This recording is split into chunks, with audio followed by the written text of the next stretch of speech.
ಸುವರ್ಣ.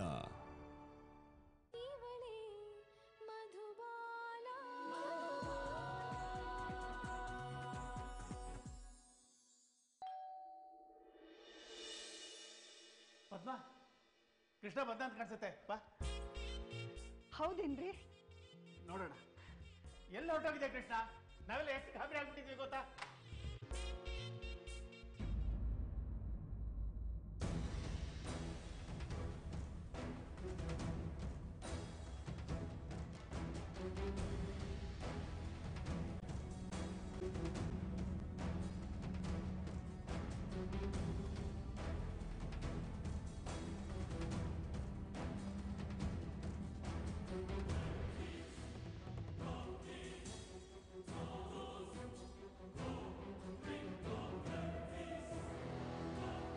ನೀವಾ?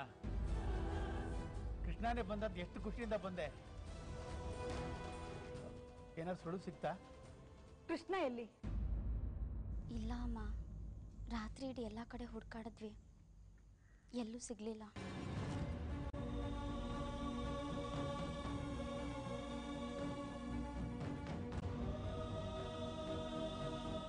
ಹೌದಾ? ಮತ್ತೇನ್ ಮಾಡೋದು ಈಗ? ನಾನು ಹೇಳಲಿಲ್ವಾ ಕೃಷ್ಣ ವಾಪಸ್ ಬರಲ್ಲ ಅಂತ?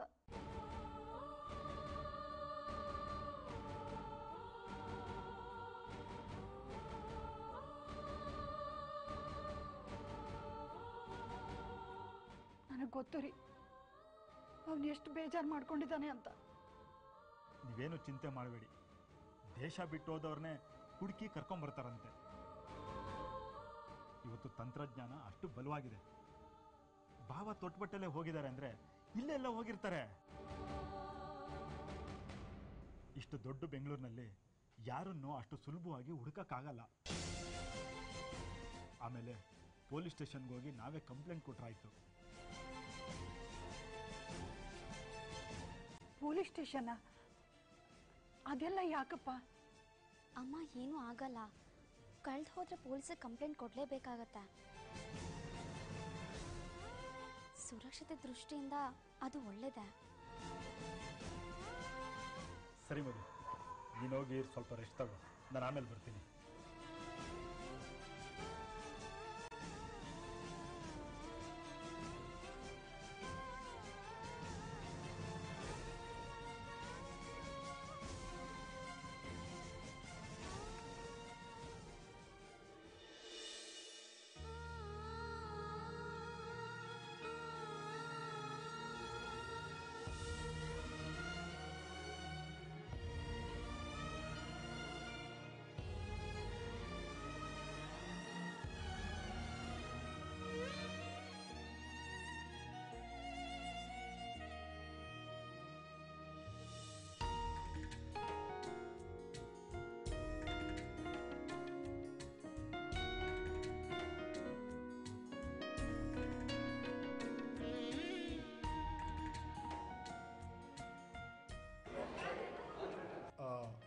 ತುಮಕೂರಲ್ಲಿ ತಟ್ಟೆ ಇಡ್ಲಿ ಫೇಮಸ್ ಅಲ್ವಾ?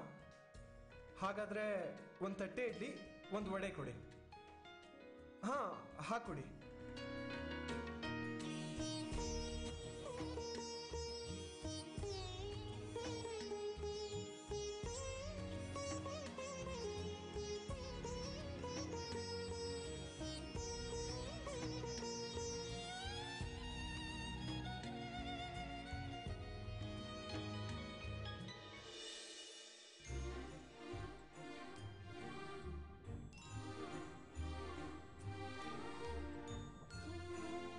ಹಬ್ಬ, ಬದುಕಿನಲ್ಲಿ ಒಂದು ಅದ್ಭುತವಾದ ತಟ್ಟೆ ಇಡ್ಲಿನ ತಿನ್ನಪ್ಪ.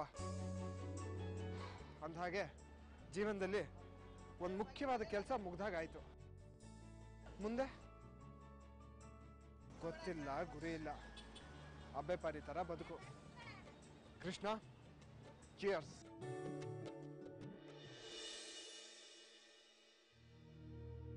Switch off.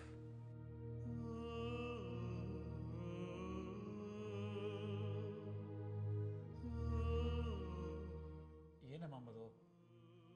ಕೃಷ್ಣನ್ ಸುಳಿವೇ ಇಲ್ವಲ್ಲಮ್ಮ. ಮೊಬೈಲ್ ಬೇರೆ ಆಫ್ ಆಗಿ ಕೂತಿದೆ. ಮಾವ, ನೀವೇನು ಯೋಚನೆ ಮಾಡಬೇಡಿ. ಯಾರು ಕೈ ಬಿಟ್ಟರು ರಾಯರು ನಮ್ಮ ಕೈ ಬಿಡಲ್ಲ ಮಾವ. ಅವ್ರೇನಾದರೂ ಒಂದು ದಾರಿ ತೋರಿಸ್ತಾರೆ. ಅವ್ರು ಸಿಗ್ತಾರೆ ಅನ್ನೋ ಭರವಸೆ ನನಗಿದೆ. ಏನಪ್ಪ, ನನಗಂತೂ ಏನು ತೋಚ್ತಾ ಇಲ್ಲ. ತಲೆ ಹಾಳಾಗೋಗಿದೆ. ಎಲ್ಲ ನಿನ್ನಿಂದನೇ ಆಗಿದ್ದು. ಎಷ್ಟು ಚೆನ್ನಾಗಿತ್ತು ಸಂಸಾರ, ಎಷ್ಟು ಬೇಗ ಹುಳಿ ಹಿಂಡೋಕ್ ಹೊರಟಿದ್ಯಾ. ಯಾರ ಹೇಳ್ಕೊಟ್ರು ನಿನಗೆ ಈ ದುರ್ಬುದ್ಧಿನ? ಗೋಪಾಲಣ್ಣ ಬಂದ.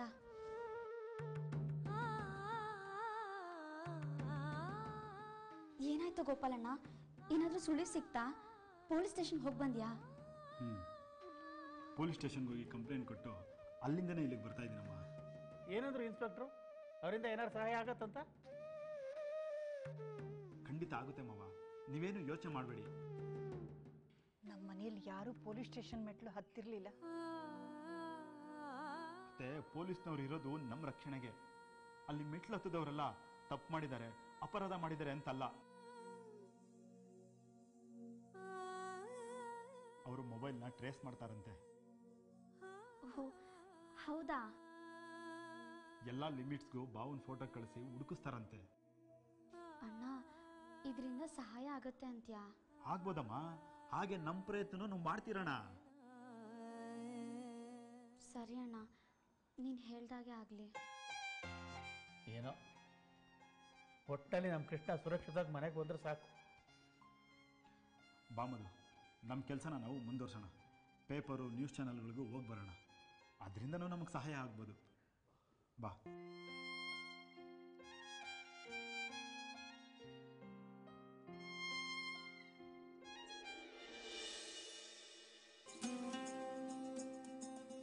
ಮಾಮ್, ಏನು ಮಾಡ್ತಾ ಇದೀಯಾ? ನಾನು ಏನಾದರೂ ಮಾಡ್ಕೋತೀನಿ. ಅದರಿಂದ ನಿನಗೇನಾಗಬೇಕಾಗಿದೆ? ಅಷ್ಟು ಗೊತ್ತಿಲ್ವಾ?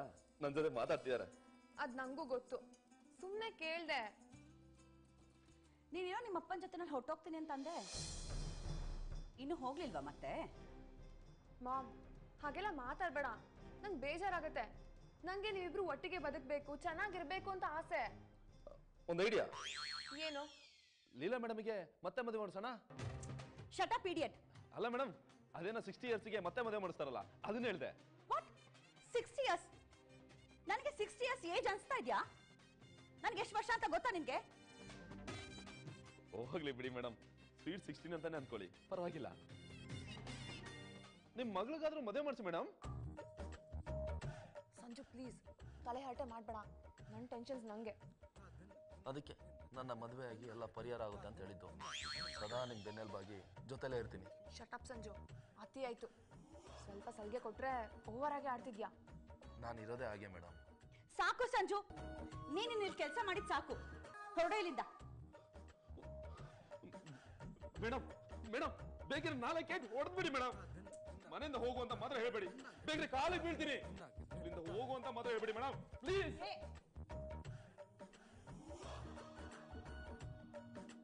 ಹಾಗಿದ್ರೆ ತೆಪ್ಪಗೆ ನೆಟ್ಟಗಿರೋ, ಹೇಳಿದ ಕೆಲಸ ಮಾಡ್ಕೊಂಡು. ಓಕೆ ಮೇಡಮ್, ನೀವು ಕೂತ್ಕೋ ಅಂದ್ರೆ ಕೂತ್ಕೊಳ್ತೀನಿ, ನಿಂತ್ಕೋ ಅಂದ್ರೆ ನಿಂತ್ಕೊಳ್ತೀನಿ. ಸಾವಧಾನ್ ಅಂದ್ರೆ ಸಾವಧಾನ್, ವಿಶ್ರಾಮ್ ಅಂದ್ರೆ ವಿಶ್ರಾಮ್. ಇದೇ ನನ್ಗೆ ಇಷ್ಟ ಆಗಲ್ಲ ಅನ್ನೋದು. ಹೇಳಿದೆ ತಾನೆ ಹೋಗ್ ಬೇರೆ ಕೆಲಸ ನೋಡು ಅಂತ. ಹೋಗೋ. ಓಕೆ ಮೇಡಮ್, ಸರಿ. ನೋಡ್ ಸೋನಿಯಾ, ಅವನನ್ನ ಜಾಸ್ತಿ ತಲೆ ಮೇಲೆ ಹೊತ್ಕೊಂಡು ಕುಣಿಬೇಡ. ಇಲ್ಲ ಮಾಮ್, ನಂಗೆ ಏನಾದ್ರೂ ಕೆಲಸ ಇದ್ರೆ ಮಾತ್ರ ಅವನ ಹತ್ರ ಮಾತಾಡಿಸ್ತೀನಿ ನಾನು ಅಷ್ಟೇ. ಇತ್ತೀಚೆಗೆ ನಾನು ನೋಡ್ತಾನೆ ಇದ್ದೀನಿ, ನೀನು ಅವ್ನು ಕೊಡ್ತಾರ ಸಲ್ಗೆ ಜಾಸ್ತಿ ಆಗಿದೆ. ಅದು ಆರೋಗ್ಯಕ್ಕೆ ಒಳ್ಳೇದಲ್ಲ. ಸರಿ ಮಾಮ್, ನಾನು ಏನೇ ಮಾಡಿದ್ರು ಅದು ನಿಂಗೆ ತಪ್ಪಾಗೆ ಕಾಣಿಸುತ್ತೆ, ಬಿಡು.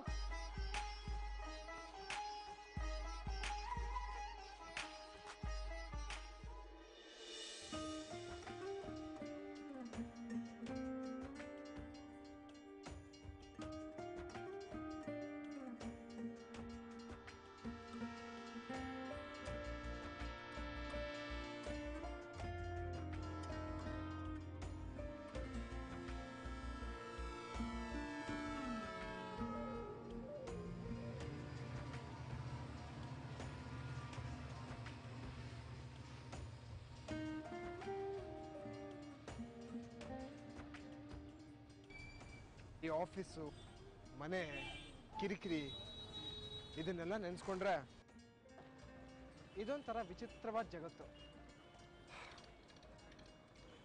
ಆ ಆಟೋದವನು ಮಠಕ್ಕೆ ಹೋಗ್ತಾ ಇದ್ದೀರಾ ಅಂದ.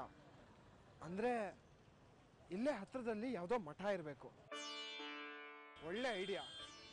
ಮಠಕ್ಕೆ ಹೋಗಿ ಅಲ್ಲಿ ಸೇವೆ ಮಾಡಿಕೊಂಡು ಅಲ್ಲೇ ಸೆಟ್ಲ್ ಆಗ್ಬಿಟ್ರೆ ಅನುಭವ ಒಂಥರ ವಿಭಿನ್ನವಾಗಿರುತ್ತೆ. ಆದರೆ ಅವ್ರು ನನಗೆ ಸೇರಿಸ್ಕೋಬೇಕಲ್ವಾ? ಒಂದು ಪ್ರಯತ್ನ ಮಾಡಿ ನೋಡೋಣ.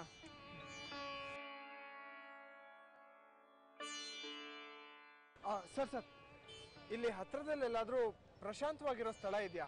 ಅಂದರೆ ಮಠದ ಥರ ಏನಾದರೂ? ಏನು ಸರ್ ಹಿಂಗೆ ಕೇಳ್ತೀರಾ ನೀವು? ಊರಿಗೆ ಹೊಸಬ್ರಾ? ಹೌದು ಸರ್, ಈ ಊರಿಗೆ ಬರ್ತಾ ಇರೋದು ಇದೇ ಫಸ್ಟ್ ಟೈಮ್. ಗನ್ನಿ ಮತ್ತೆ ಕೈಯೆಲ್ಲ ಬೆಣ್ಣೆ ಇಟ್ಕೊಂಡು ತುಪ್ಪಕ್ಕೆಲ್ಲ ಊರೆಲ್ಲ ಹುಡುಕ್ತಿರಲ್ಲ. ಹಾಂ, ತಟ್ಟೆ ಇಡ್ಲಿ ಜೊತೆ ಬೆಣ್ಣೆನೂ ಕೊಟ್ಟರು. ನಾನು ಹೇಳಿದೆ ಅದಲ್ಲ ಸರ್, ಇದು ಸಿದ್ಧಗಂಗಾ ಕ್ಷೇತ್ರ. ಇಲ್ಲಿಂದ ಹಚ್ಚದ್ದೆ ಆಚೆ ಹೋದ್ರೆ ಸಿದ್ಧಗಂಗಾ ಮಠ ಸಿಗುತ್ತೆ. ಶಿವಕುಮಾರ್ ಮಹಾಸ್ವಾಮಿಗಳು ಕಾಣಿಸ್ತಾರೆ. ಆ ಪುಣ್ಯಾತ್ಮಗಿಂತ ಶಾಂತವಾದ ವ್ಯಕ್ತಿ, ಮಠ ಈ ಜಗತ್ತಲ್ಲಿ ಎಲ್ಲಿ ಹುಡುಕರು ಸಿಗಲ್ಲ. ಇಲ್ಲಿಂದ ಹೇಗೆ ಹೋಗಬೇಕು ಸರ್? ಹೀಗೆ ಹೋಗಿ ರೈಲ್ವೆ ಗೇಟ್ ದಾಟಿದ್ರೆ ಅದೇ ಮಠ. Thank you sir.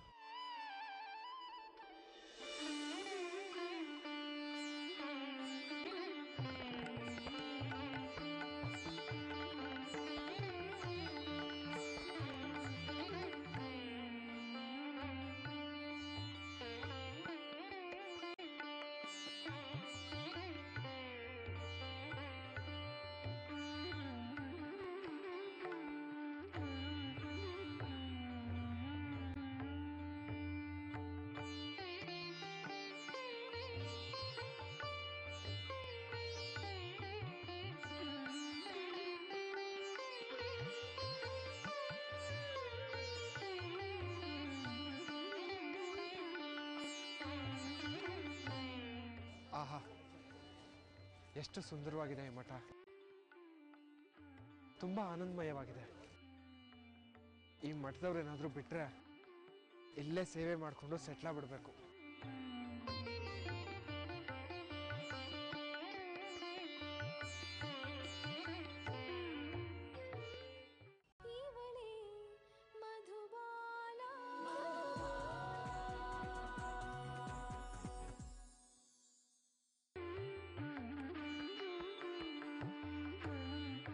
ಆಹಾ, ಎಷ್ಟು ವಿಶಾಲವಾಗಿದೆ ಈ ಜಾಗ.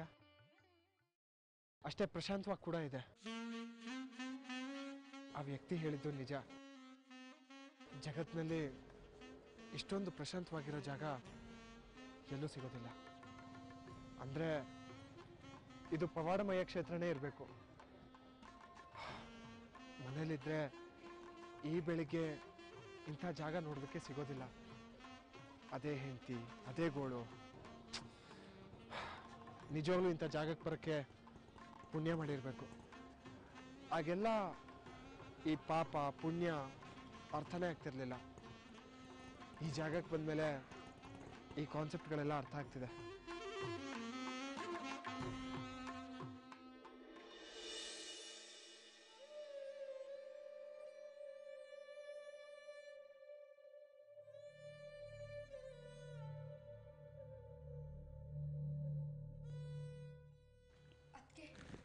ಏನಾಯ್ತು?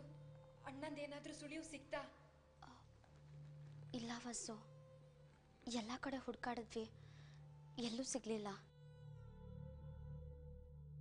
ಸುತ್ತಾಡಿ ಸುತ್ತಾಡಿ ಕಾಲು ಎತ್ತಿಡೋಕ್ಕೂ ಆಗ್ತಿಲ್ಲ. ಅಷ್ಟೊಂದು ಆಯಾಸ ಆಗಿದೆ. ಸ್ವಲ್ಪ ರೆಸ್ಟ್ ತಗೊಂಬೋದು. ಅದಕ್ಕೆ ಕುಡಿಯೋದಿಕ್ಕೆ ಏನಾದರೂ ತಂದು ಕೊಡ್ಲಾ? ಬೇಡ ವಸ್ಸು, ಹೇಗೂ ತಿಂಡಿ ಮಾಡಬೇಕಲ್ಲ. ತಿಂಡಿ ಜೊತೆ ಆಮೇಲೆ ಕಾಫಿ ಕುಡಿದ್ರಾಯ್ತು ಬಿಡು. ನಾನು ನನ್ನ ಫ್ರೆಂಡ್ಸಿಗೆಲ್ಲ ಫೋನ್ ಮಾಡಿದ್ದೀನಿ, ಊರಿಗೇನಾದರೂ ಹೋಗಿರ್ಬೋದು ಅಂತ. ಆ ಕಡೆನೂ ಹುಡ್ಕೋದಿಕ್ಕೆ ಹೇಳಿದ್ದೀನಿ. ನನ್ಗ್ಯಾಕೋ ಭಯ ಆಗ್ತಿದೆ. ಅದಕ್ಕೆ ಭಯನಾ? ಯಾಕೆ? ಎಲ್ಲೂ ಅಣ್ಣನ ಸುಳಿವಿಲ್ಲ ಅಂದರೆ? ಭಯ ಪಡೋ ಅಂಥದ್ದು ಏನೂ ಇಲ್ಲ, ಸಿಕ್ಕೇ ಸಿಗ್ತಾರೆ. ಮೊಬೈಲ್ ಸ್ವಿಚ್ ಆಫ್ ಆಗಿರೋದ್ರಿಂದ ಸ್ವಲ್ಪ ಸಮಸ್ಯೆ ಅಷ್ಟೇ. ನನಗೊಬ್ಬರು ಇನ್ಸ್ಪೆಕ್ಟರ್ ಫ್ರೆಂಡ್ ಇದ್ದಾರೆ. ಮಿಸ್ಸಿಂಗ್ ಕೇಸ್ ಅಂತ ದಾಖಲಿಸಿ ಮೊಬೈಲ್ನ ಟ್ರೇಸ್ ಮಾಡೋಕ್ಕೆ ಹೇಳಿದ್ದೀನಿ. ನಾಳೆ ಒಳಗೆ ಮೊಬೈಲ್ನ ಟ್ರೇಸ್ ಮಾಡಿ ಹೇಳ್ತೀನಿ ಅಂದಿದ್ದಾರೆ. ಎಲ್ಲಿ ಮೊಬೈಲ್ ಸ್ವಿಚ್ ಆಫ್ ಆಗಿದೆ ಅಂತ ಗೊತ್ತಾಗುತ್ತೆ ಅದರಲ್ಲಿ. ಸರಿ ಅಣ್ಣ. ವಸು, ಅತ್ತೆ ಮಾವ ಎಲ್ಲಿ ಕಾಣಿಸ್ತಾ ಇಲ್ಲ? ಅವರಿಬ್ರಿಗೆ 1 ನಿಮಿಷ ಮನೇಲಿ ಇರೋದಿಕ್ಕೆ ಆಗ್ತಾ ಇಲ್ಲ. ನಾನು ಎಷ್ಟು ಹೇಳಿದ್ರು ಊಟ ತಿಂಡಿ ಮಾಡಲಿಲ್ಲ. ನನಗಂತೂ ಅವ್ರದ್ದೇ ಟೆನ್ಷನ್ ಆಗಿದೆ. ಇವಾಗ ದೇವಸ್ಥಾನಕ್ಕೆ ಹೋಗಿ ಅಣ್ಣನ ಹೆಸರಲ್ಲಿ ಅರ್ಚನೆ ಮಾಡಿಸ್ಕೊಂಬರ್ತೀವಂತ ಹೋಗಿದ್ದಾರೆ. ಇವ್ರ ಈ ಟೈಮಲ್ಲಿ ಈ ಥರ ಮಾಡಿದ್ರೆ ಕಷ್ಟ ಆಗುತ್ತೆ. ನಾವು ಇವ್ರನ್ನೇ ನೋಡ್ಕೊಳ್ಳೋದ ಇಲ್ಲ ಭಾವನ ಹುಡುಕಾಡೋದ?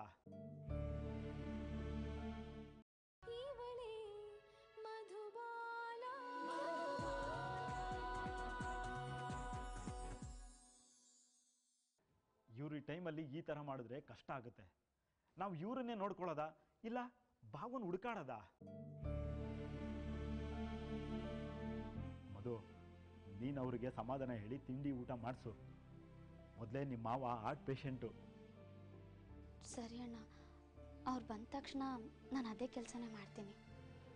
ಸರಿಯಾಗಿದ್ರೆ ನಾನೀಗೊಂದು ಸಲ ಮನೆಗೆ ಹೋಗಿ ನನ್ನ ಕೆಲಸಗಳನ್ನೆಲ್ಲ ಮುಗಿಸ್ಕೊಂಬರ್ತೀನಿ. ಇವತ್ತೊಂದಿನ ನೋಡೋಣ, ಏನಾದರೂ ಸುಳಿ ಸಿಗ್ಬೋದು. ಅಣ್ಣ, ತಿಂಡಿನಾದ್ರು ತಿನ್ಕೊಂಡು ಹೋಗಿ. ಬೇಡಮ್ಮ, ತಿಂಡಿ ಅಂತ ಕೂತ್ರೆ ಲೇಟ್ ಆಗಿಬಿಡುತ್ತೆ. ನಾನೀಗ ಮನೆಗೆ ಹೋಗಿ ಬರ್ತೀನಿ. ಬಂದಮೇಲೆ ಬೇಕಾದರೆ ನೋಡೋಣ.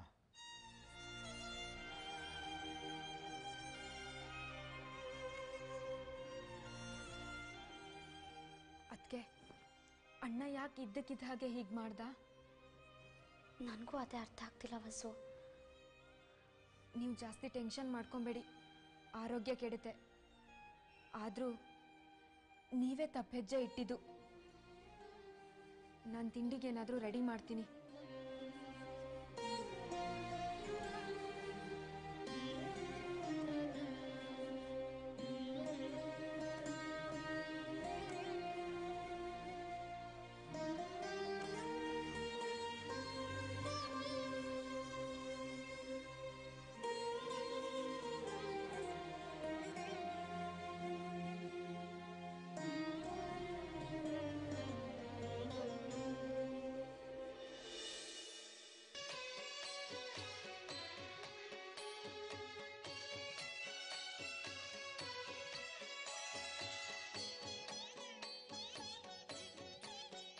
ಆ ಕಡೆ ಇನ್ನೂ ಏನೇನಿದೆ ಅಂತ ನೋಡ್ಕೊಂಡು ಬರೋಣ.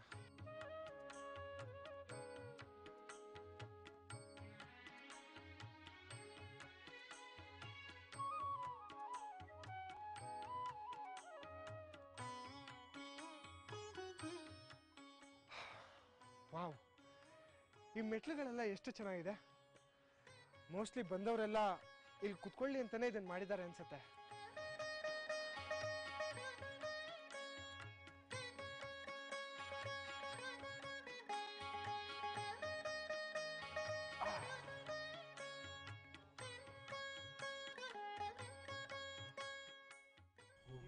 ಸರ್ ನಮಸ್ತೆ.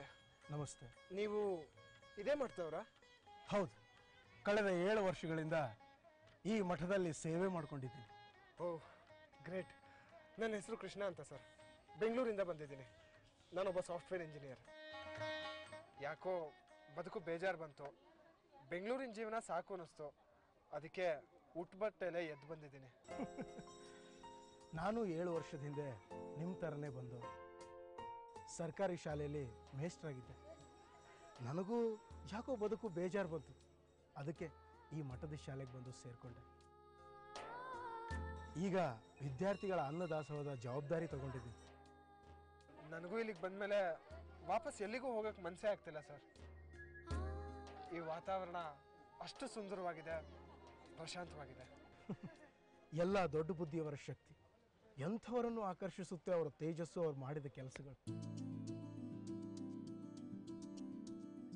ಅವ್ರಿಗೀಗ 108 ವರ್ಷ ಆಯ್ತು. ಆದರೂ ಮಠದ ಎಲ್ಲ ವ್ಯವಹಾರಗಳನ್ನು ಆಗು ಹೋಗುಗಳನ್ನು ಅವರೇ ನೋಡ್ಕೊಳ್ತಾರೆ.